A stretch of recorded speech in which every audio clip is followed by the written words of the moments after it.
cette question. Est-il temps de changer de regard sur ces attaques de l'Ukraine derrière le front, voire en profondeur sur le territoire russe, dont on sent qu'elles se multiplient, qu'elles deviennent systématiques ces derniers jours? Pourquoi on pose cette question? Parce que depuis des mois, on les évoque, ces attaques, on évoque ces coups d'éclat, et souvent on a l'impression que c'est des actions isolées, que c'est latéral par rapport à la grande fresque de la guerre. Désormais, ces actions sont systématiques. Elles sont plus que quotidiennes. Et vous allez voir le travail que notre équipe a fait en essayant de les recenser, parce qu'elles passent sous les radars, de les recenser quasi systématiquement, en tout cas la plupart d'entre elles, depuis 2, 3, 4 jours. Simplement 2, 3, 4 jours. Vous allez voir le résultat, à commencer par la scène que vous allez découvrir, qui date de ce matin, avec en action désormais sur l'eau les drones navals ukrainiens. Voici les indispensables avec Justine Fraissinet. Bonsoir Justine. Bonsoir David, bonsoir à tous. Alors c'est vous qui avez effectué ce gros travail de recherche avec les équipes de 24 heures, avec d'abord donc cette attaque en mer repoussée in extremis par l'armée russe. En tout cas, tout incite à croire ces séquences que vous allez nous montrer. Oui, ce sont des images incroyables. On voit cette embarcation, un drone naval foncer à toute allure vers ce gros navire de renseignement militaire russe en mer Noire. L'engin est repéré, la défense entre en action, les balles filent sur l'eau et l'une d'elles fait mouche. Elle détruit le canot dans un énorme panache de fumée. Cette attaque s'est produite ce matin. 3 drones navals ont été lancés de toute évidence par l'armée ukrainienne dans le sud de la mer Noire. On est à 40 000 marins du Bosphore turc. Et la cible, c'était donc ce navire de reconnaissance russe, l'Ivan Kurs. Il fait 96 mètres de large, 96 mètres de long, 16 mètres de large. Il peut embarquer 130 membres d'équipage. Et ces images ont d'ailleurs été tournées depuis le navire. Ce sont des images russes. Il faut toujours préciser la source. Cela a provoqué en tout cas la consternation et même une forme de panique parmi les médias russes qui se demandaient ce matin si le navire avait été touché.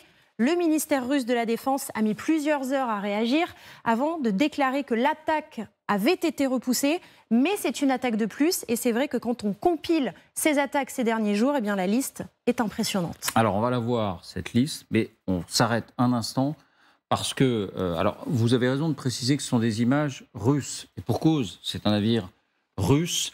Mais c'est vrai que ça concorde avec tous les éléments qu'on avait ce matin sur le fait qu'un navire était attaqué, qu'il y avait eu 3 drones, il n'était pas précisé que c'était des drones navals, mais visiblement on a cette réponse. Pierre, qu'est-ce qu'on voit? On comprend à peu près ce qu'on voit. Il faut préciser qu'on peut avoir le sentiment au départ, quand on voit ce drone naval, qu'il y a un pilote. Ce n'est pas un pilote, une sorte de caméra embarquée. En zoomant dans l'image, on a pu vraiment le confirmer. Est-ce qu'on assiste là à une scène de guerre qui est désormais dans les manuels, parce que ces drones navals deviennent eux aussi des armes? Oui, effectivement, c'est une répétition de ce qu'on a vu il y a plusieurs mois. Rappelez-vous, les Ukrainiens avaient sorti les images filmées par les caméras embarquées sur plusieurs drones, et notamment un qui était parvenu à pénétrer dans le port de Sébastopol, théoriquement totalement sécurisé, et il était allé frapper le bateau amiral qui avait succédé au Moskva.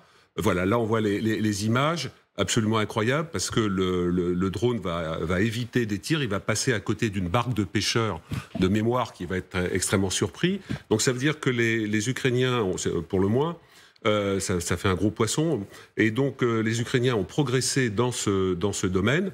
Là, l'image vue du côté russe permet de comprendre qu'effectivement le drone naval a été détruit. Est-ce qu'il y en a eu d'autres? Est-ce que les Ukrainiens vont sortir? Alors, ceci dit, les images peuvent être retransmises en base arrière, enregistrer les images ukrainiennes, donc peut-être qu'on les verra, surtout s'il y a d'autres drones navals qui sont utilisés.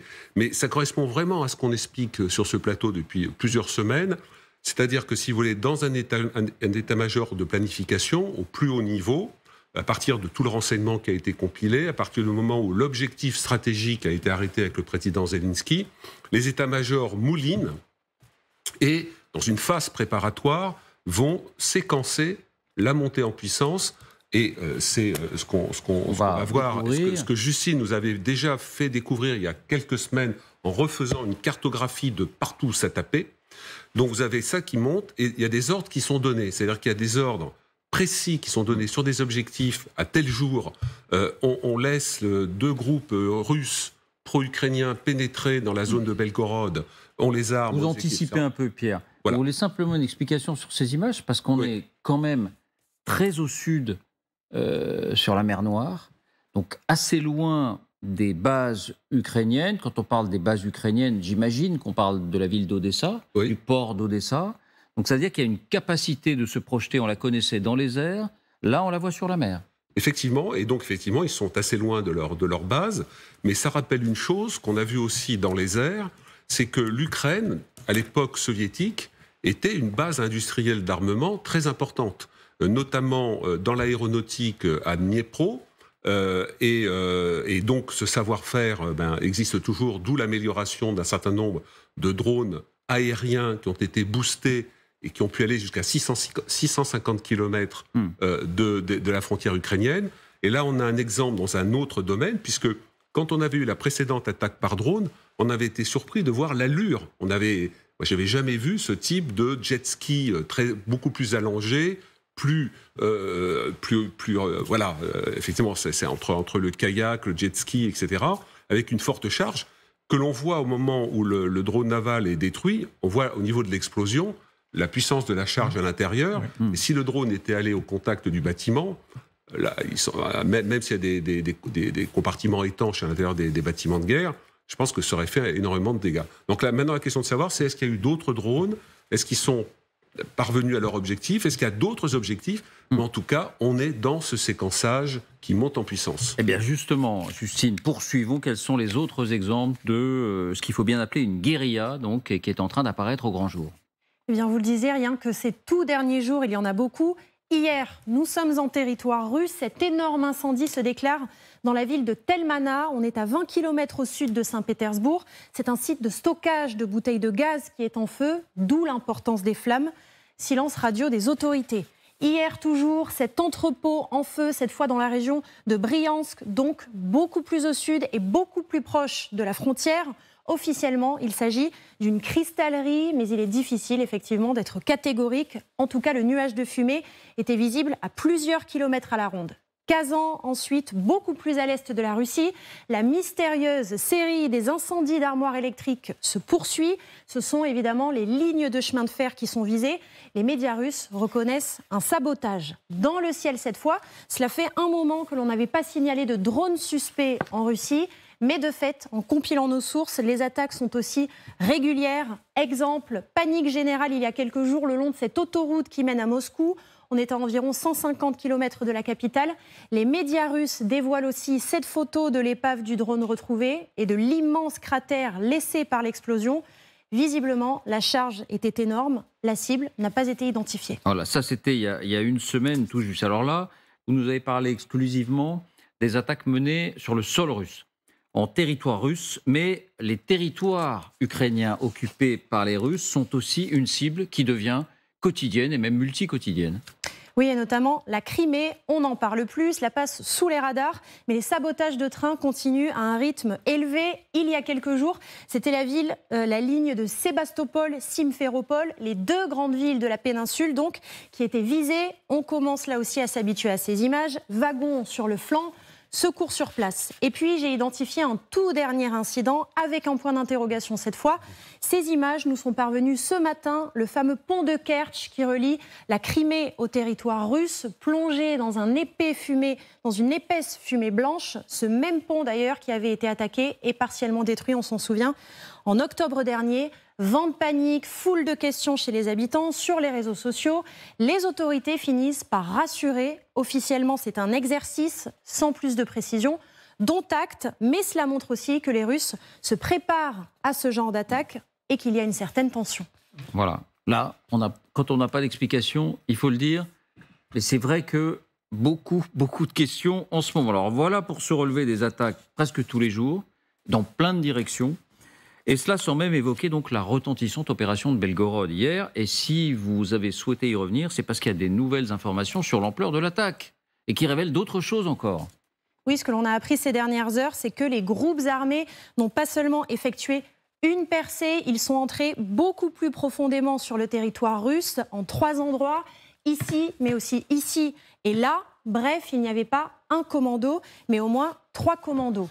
Autre information, les opérations continuent par les airs. On apprend aussi que plusieurs drones se sont abattus la nuit dernière sur la ville de Belgorod. Les médias russes parlent aussi d'une attaque à la voiture piégée. Bref, l'opération est encore plus large que ceux dont on vous parlait hier et avant-hier. Est-ce qu'on peut dire, Justine, que l'Ukraine a amorcé ce qu'on appelle la phase de modelage du front avant la contre-offensive? Et d'ailleurs, que signifie ce terme de modelage du front?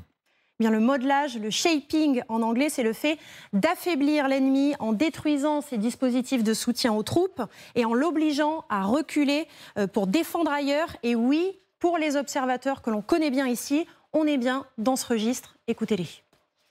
Écoutez, moi je pense qu'on est dans la première on est dans la première phase de la contre-offensive. On est dans la première phase active. Bien sûr, la contre-offensive a commencé.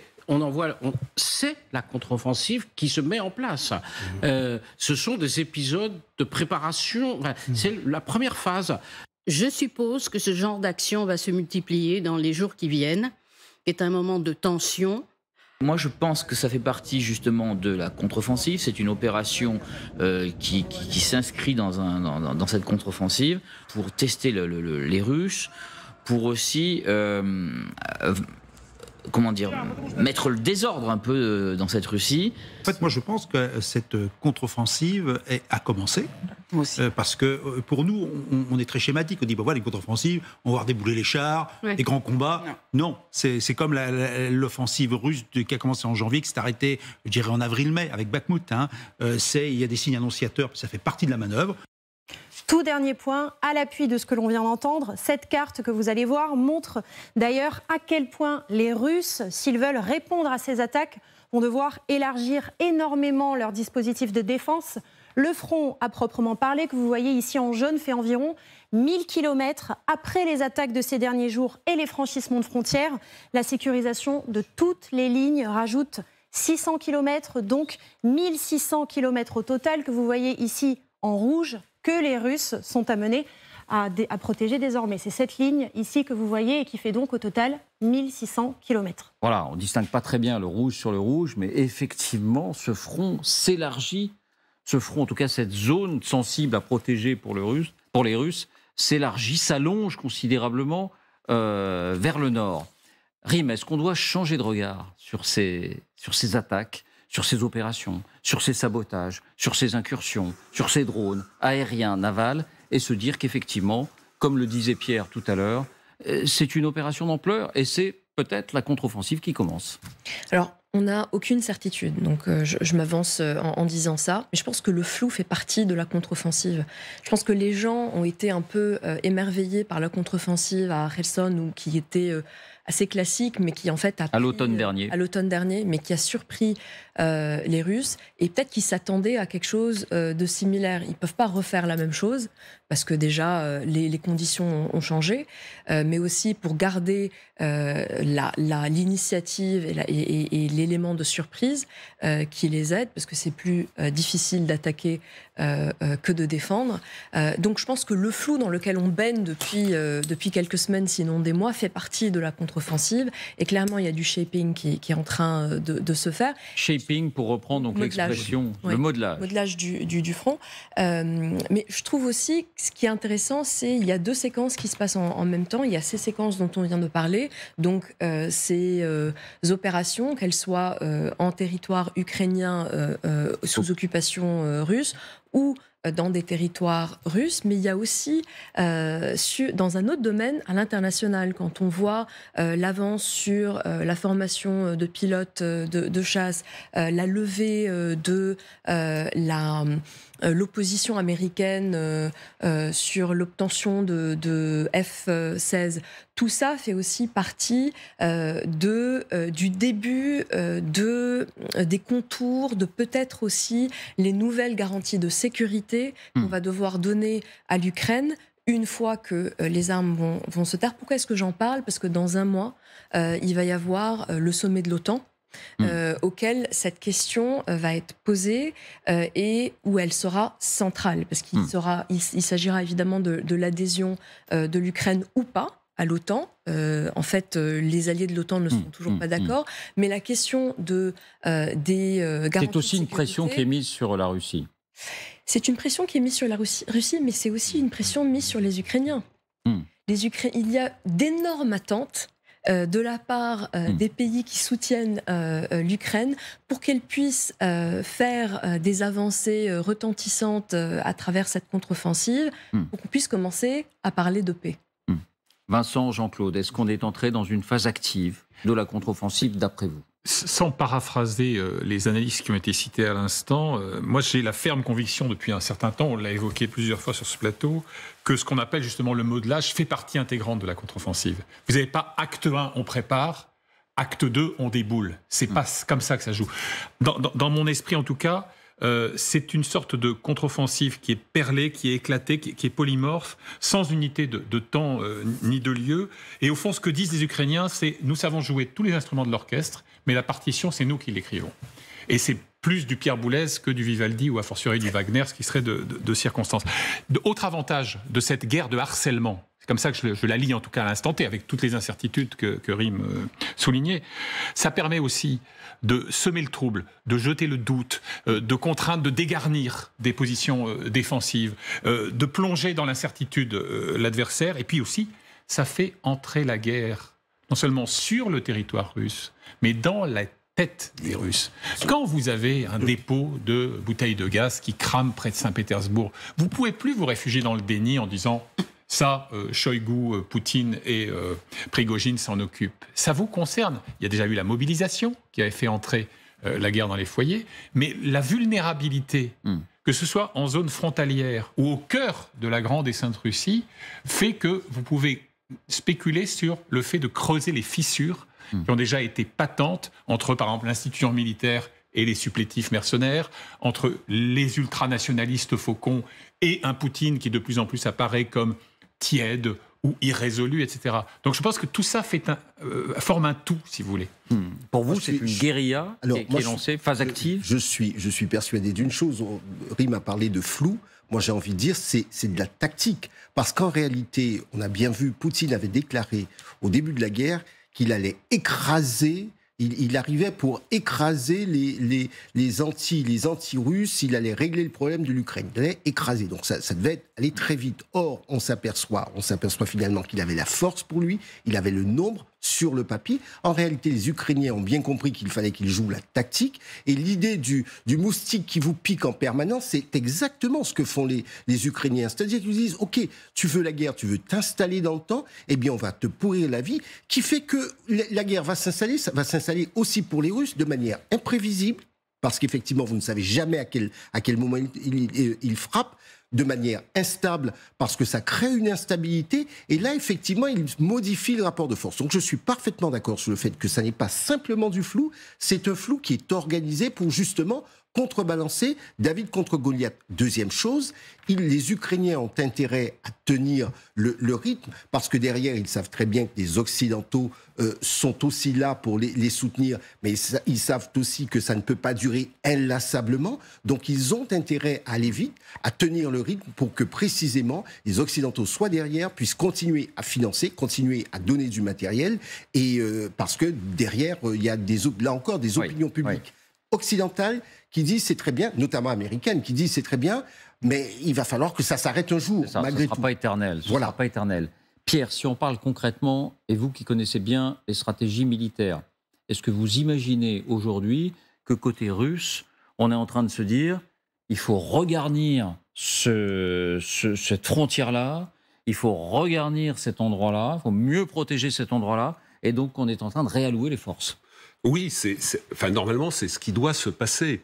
Mais ce qui est très frappant sur l'affaire de Belgorod, donc la pénétration, et Justine nous a montré que c'était par 3 axes, pas simplement un axe, c'est que ça fait déjà longtemps que Poutine s'était mis en scène dans ces discussions en duplex avec tous ses responsables territoriaux, gouverneurs, il les amnestait en disant il faut que les frontières soient sûres, il y a eu des pénétrations, etc. Ça ne doit pas être possible. Or, il n'y arrive pas. Donc, le point est que le système est défaillant, l'organisation est assez défaillante, et il n'y a pas suffisamment de troupes pour arriver à sécuriser toute la ligne. Et c'est ça que les Ukrainiens exploitent aujourd'hui. Sur la pénétration à Belgorod, hier j'expliquais que le principe des forces spéciales, là c'est pas des forces spéciales parce qu'elles sont trop lourdes, mais c'est un peu le même état d'esprit, c'est on rentre, on détruit, on crée la panique et on se retire avant d'être détruit. Ce qu'on appelle hit and run, frapper et repartir. Bon. Mais ce que je crois savoir, c'est que des Russes anti-Poutine qui sont rentrés, un certain nombre ne sont pas repartis. Ça veut dire quoi? Ça veut dire qu'il y a des commandos qui sont restés sur place et qui vont cibler soit des cibles étudiées à l'avance, soit des cibles d'opportunité. Donc ça va être effectivement sur des postes électriques de chemin de fer, sur des bâtiments, etc. Et donc, pour revenir à la planification de ce type d'opération, qui s'appuie aussi sur le renseignement que les Ukrainiens ont en permanence, avec ce qu'on appelle une boucle très courte, c'est-à-dire qu'entre le moment où le renseignement est recueilli, où il est traité, où il est exploité, ça va assez vite. Renseignement humain, renseignement technique, etc., grâce aux Occidentaux, mais grâce aux moyens ukrainiens, et au fait qu'en Russie, si vous voulez, je ne vais pas dire qu'ils sont chez eux, mais voilà, ils connaissent, ils ont des points d'entrée. Donc, est-ce que ça peut désorganiser, pardon de vous interrompre, ça peut désorganiser l'armée russe? Oui, parce qu'il y a un effet... Jean-Claude parle de piqûres de moustiques. Ça fait mal, les piqûres de moustiques. Enfin, ça fait mal. Ça vous pourrit la vie. Oui. Voilà, ça vous pourrit la vie. Mais est-ce que ça peut désorganiser? Ça a un effet cumulatif. Ça a un effet cumulatif. Avant le débarquement du 6 juin 1944, l'histoire est toujours là pour nous aider et nous renseigner.